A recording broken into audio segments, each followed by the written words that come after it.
When it comes to Detroit's resurgence, we have companies that are investing in the city. We have a new Apple store recently opening downtown, new hotels being built. The auto show is returning to January of next year. The Grand Prix. These are just a few examples of the city's comeback. What are your thoughts about that? And is Detroit on its way to becoming a world-class city? That is absolutely correct.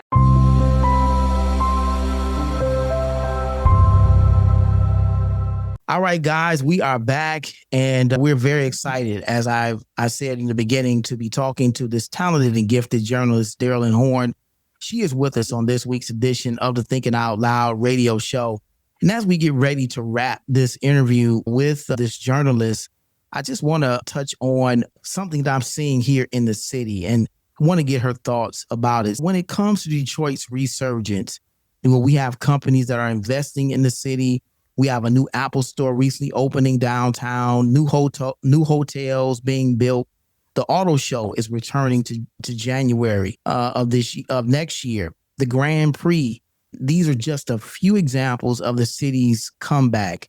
What are your thoughts about that? And is Detroit on its way to becoming a world-class city? That is absolutely correct. We had the NFL draft last year. Was that last year? No, it was the year before last.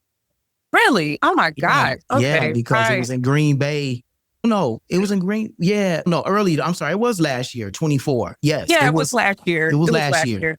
2024. It was Green Bay back in April of this year. Yes. So we had that. That put a lot of eyes on us, and everybody had this perspective about the city and how bad it used to be, but no one's ever really seen where we are now. So I feel like we've come just so far as how we're viewed by the United States.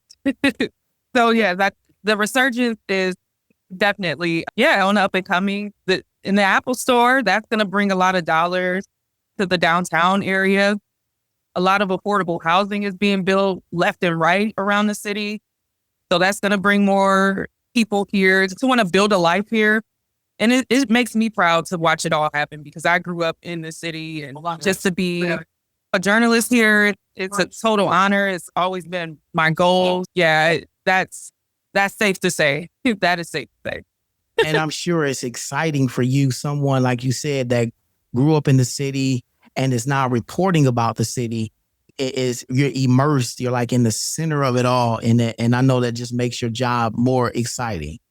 Yeah, I would say I've learned, just coming back here, I've learned even more about the city. I learned about things around here that I didn't even know, and certain areas that I've never seen, and just parts of the water, which I love, and just the real estate over there that I've been exploring, and just so many different things happening around here that I didn't even know about.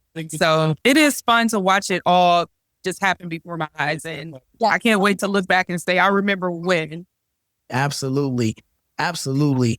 Now, I know you as a journalist, you got to have some people that you look up to, role models that have inspired you or are still inspiring you. Share with our listeners, who are some of those role models for you?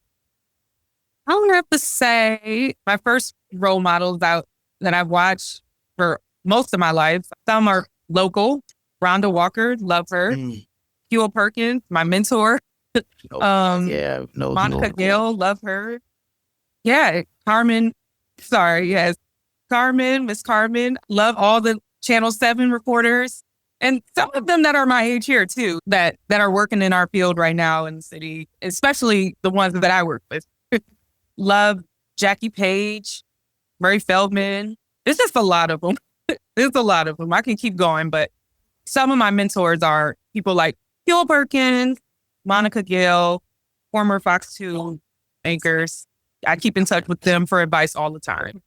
It's great. That's a great circle to be a part of. Absolutely. Some legends and giants in the industry, so to speak. Yeah, absolutely. It's crazy to say out loud. I can't believe it sometimes, but like I said, it's only God. Absolutely. Absolutely. And I think that's a great way to wrap this interview with you, because in your bio, you said that your goal is to eventually become an anchor right here in the city of Detroit. What does that that path look like for you? And what does your future, does the future look like for WWJ News Radio 950 journalist Daryl Horn? That could be closer than we think. It's not too far down the line. It could be next year. Working at WWJ has put me on a lot of people's radars, so that could be sooner rather than later.